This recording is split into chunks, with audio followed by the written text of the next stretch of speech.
How can a country that produces almost everything in the world officially have a smaller economy? Every second smartphone, every third car, most solar panels, half of the world's shipbuilding, the biggest cities, the longest bridges. China produces all of this. Then why is America considered the world's largest economy? Today, we'll figure it out. Imagine that two identical houses are built, one in the US and one in China. In the US, the cost of building this house is $1 million. In China, it's $500,000. But the houses are identical. Yet GDP counts one as $1 million and the other as $500,000. That's why it seems that the US economy is bigger. In reality, this is a very complicated and confusing question.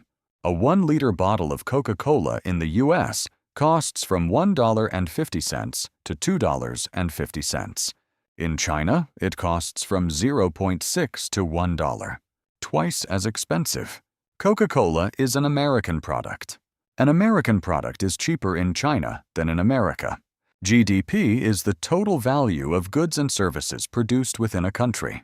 There are two types of GDP: nominal GDP and GDP at purchasing power parity.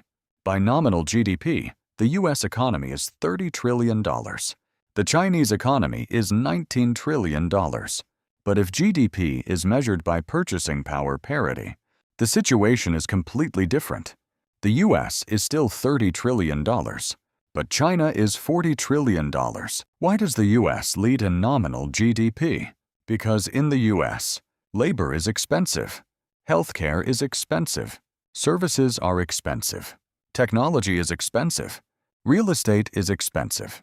All of this increases US GDP. Because the cost of producing goods is higher in the US, it seems that the US economy is larger than China's.